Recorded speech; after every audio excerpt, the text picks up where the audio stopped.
It's been almost 5 years since Deltarune Chapter 2 was released. We've been waiting since 2021, and now we might finally be getting some answers. But what are the biggest questions that Deltarune still hasn't answered? From Kris's terrifying behavior to the mystery of Gaster, here's everything we still don't understand. Spoiler warning to everyone who hasn't played Chapter 1 and 2, because I will be discussing characters and story elements shown throughout the entire game. The 6 mysteries we will be discussing today are Kris removing the soul, who is the knight, the truth about Ralsei, is Noelle the Angel, who or what is Mike, and Gaster's role in the story. Let's start with maybe the most chilling moment in all of Deltarune so far. At the end of Chapter 1, Kris gets out of bed, rips out their soul, our soul, and locks it in a birdcage before walking away. This moment shook a lot of players. It wasn't just creepy, it raised one of the biggest questions in the entire game. Are we playing as Kris, or are we controlling them? The red heart, or soul, that we control is heavily implied to represent us, the player, not Kris. Multiple characters in the game comment that Kris is acting different now, more talkative, worse at the piano, making odd decisions. It's like something's inhabiting him, or maybe controlling him. In Chapter 2, there are multiple instances of people saying that Kris isn't acting like themselves anymore, hinting that something is off. During a scene with Susie, Kris plays the piano badly, even though they're described as being good at it before. And despite us controlling him, Kris sometimes does things that we don't choose. When Kris removes the soul, we lose control completely. It's like we're watching a cutscene. We can't see what they're doing, we're locked away and just watching from a cage. People might ask, why does it matter? This moment is important because it flips the whole narrative. We aren't Kris in this game. They're their own person, and we the player are more of a puppeteer. When they remove it, they're free, and when they're free, they do things that we aren't told about and probably wouldn't approve of. The questions this raises are, what is Kris doing without us? Are they the one creating the fountains? Why do they want us locked away, and why do they eventually put us back into them? And maybe the biggest question of all, who are we the player? Let's dive into one of the most debated theories in Deltarune. Who is the knight? The knight is a figure responsible for creating the dark fountains, plunging the world into chaos. While the game keeps the identity hidden, I believe the majority of the points lead back to Kris. At the end of Chapter 2, Kris removes their soul and stabs the ground, creating a new dark fountain in the living room. This mirrors the method described by Queen, who mentioned the knight using a blade to open a fountain. Kris is often associated with a knife, both in gameplay and in narrative.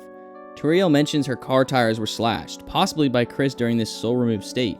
In the end of Chapter 1, after removing the soul, Kris disappears overnight and a new fountain appears the next day. In the start of Chapter 2, Kris is unusually tired in class, possibly from the nocturnal activities related to the fountain's creation. Queen refers to the knight's long hand reaching to the sky, coursing its will into its blade. This poetic description could metaphorically align with Kris's actions. Some people argue that Kris being the knight is too straightforward, and that the true identity is meant to be a deeper mystery. Others suggest that while Kris can create fountains, it doesn't necessarily make them the knight, as Queen implies that any lightner could do so. While definitive proof is elusive, the circumstantial evidence makes a compelling case for Kris being the knight. This theory adds layers to Kris's character and raises questions about autonomy, control, and destiny within the game's narrative. Next up is one of the most suspicious characters in the game to me, Ralsei. He's kind, helpful, and always willing to explain the rules, but sometimes he's too willing. There's a lot about Ralsei that just doesn't add up. The fans have been suspicious since the moment he took off the hat. First off, Ralsei is an anagram of Azrael, Kris's older brother. It's almost too obvious, but it immediately ties him to the family. Azrael is currently away at college, and Ralsei appears just as Kris starts their journey into the Dark World. Something that rubs me the wrong way is when Kris and Susie first arrive in the Dark World, Ralsei already knows their names. They didn't introduce themselves. He even tells them they're the heroes of legend before they've done anything heroic. How does he know this, and why is he expecting them? In Chapter 2, Noelle says that Ralsei looks familiar, even though she shouldn't recognize him. This suggests that Ralsei may have ties to the Light World, or even to someone she's met before, like Azrael. When Kris is in Queen's jail, she puts items in there they look up in the real world to make them feel more comfortable. One of the many things that Kris was searching was Summer Vacation College When. This is the first chapter of Deltarune that will be releasing in the summertime, so maybe that has something to do with it, and maybe we could see Azrael in the upcoming chapters. Another weird thing about Ralsei is that he's the only Darkner who can travel between the Dark Worlds. When the team moves between the card castle and Cyberworld, Ralsei can tag along. They try to bring Lancer, and Lancer gets super weak and then passes out. Why is Ralsei the only one that's able to leave? One more weird thing is that Ralsei introduces himself as the Prince of the Dark, but he never says what kingdom he rules over. Some fans believe that Ralsei is the manifestation of Azrael's memories or Kris's hope, a version of him projected into the Dark World. Others thinks he's entirely different, not a Darkener or a Lightener, but a third kind of being entirely.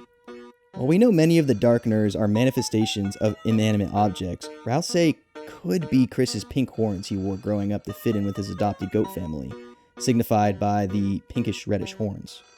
Whether he's just a kind-hearted guide or something more sinister, Ralsei knows a lot about the world that we are playing in and keeps things secret for a reason. If the next chapter finally reveals his origin, it could change everything we know about him. Let's talk about Noelle, one of the most quietly mysterious and tragic characters in Deltarune. There are subtle clues scattered across both chapters that suggest she's more than just a side character. Some fans believe that she is the angel referenced in the game's prophecy, and honestly, the evidence is hard to ignore. In Chapter 1's intro, the legend mentions a roaring night, heroes of light, and an angel who will bring peace or destruction. Most people assume this is symbolic, but what if this literally is about Noelle? She's referenced to as an angel by multiple characters, including her family, almost like foreshadowing. In the Dark World, Noelle wears a flowing white robe, kind of like an angelic appearance. One of the most interesting things about Noelle is that she's at the center of the infamous Snowgrave route, also called the Weird Route. This is an alternate storyline that just shows how powerful and unstable she can be. She literally freezes enemies to death, including her former classmate under the player's manipulation. This shows us her potential for destruction, even as she's forced to do it against her will. Noelle's sister Des, short for December, is missing, and her absence haunts Noelle. From her search history in jail, we can see that she repeatedly searches for December Holiday, clearly trying to find her sister. And in a flashback with Birdly, we can see that in the spelling bee, she couldn't spell the word December due to the sheer trauma. This implies a deep connection between Des and whatever larger mystery is unfolding in the world. We don't know much about her sister, but on Deltarune's website, we got a 2-string guitar and an MP3 to go along with her. On Deltarune's website, you can go down a ton of different rabbit holes. For example, on deltarune.com/catpetters with a Z, on this site, you can read about Holiday Girl 1125 and how they talk about games. If you click on the link, it will take you to another forum talking about secrets in the game. One page further, and you'll make it to a page talking about the rarities of these pets. 80% normal, 15% for blue aura, 4% for rock and roll, 0% for angel wing, and 0.00000% for super holy angel wing.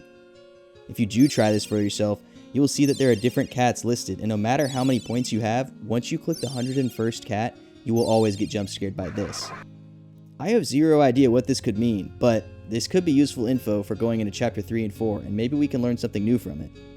There's a lot of interesting things about Noelle, but why does it matter? Well, if Noelle is the angel, then her actions or loss of controls could be critical in the story's climax. She could bring salvation, destruction, or be a pawn in someone else's plan, like the Knight. Noelle might seem shy and sweet, but she's tied to some of the darkest threads in the story. And if Chapter 3 and 4 dig more into her past and her powers, we may finally learn whether she's going to be the savior or something much more dangerous. Let's talk about one of Deltarune's weirdest unsolved mysteries, Mike.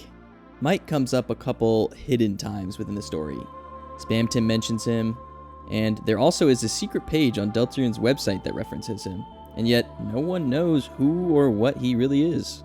Is he a joke, a hidden boss, or something much bigger in Chapter 3? In Chapter 2, Spamton briefly mentions Mike in a broken, corrupted dialogue.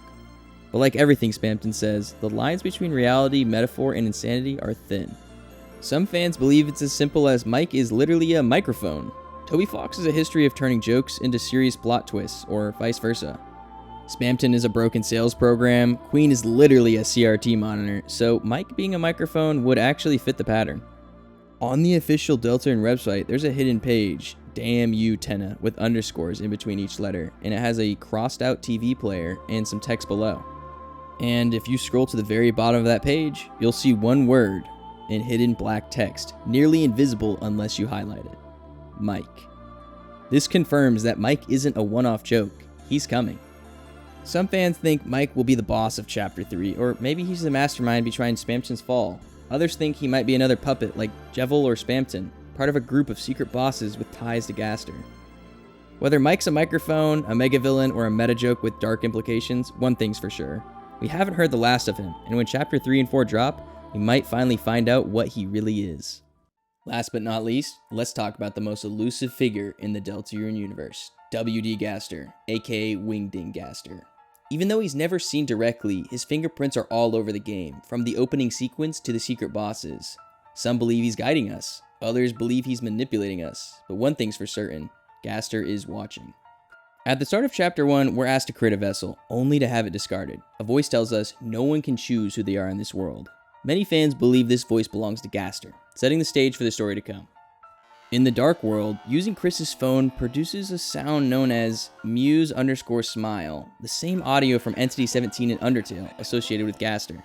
This so-called garbage noise is also what led to Spamton going off the rails originally, suggesting a connection between Spamton and Gaster. One very interesting fact, that if you go to the bunker south of the town and stand outside, you hear this weird ominous sound.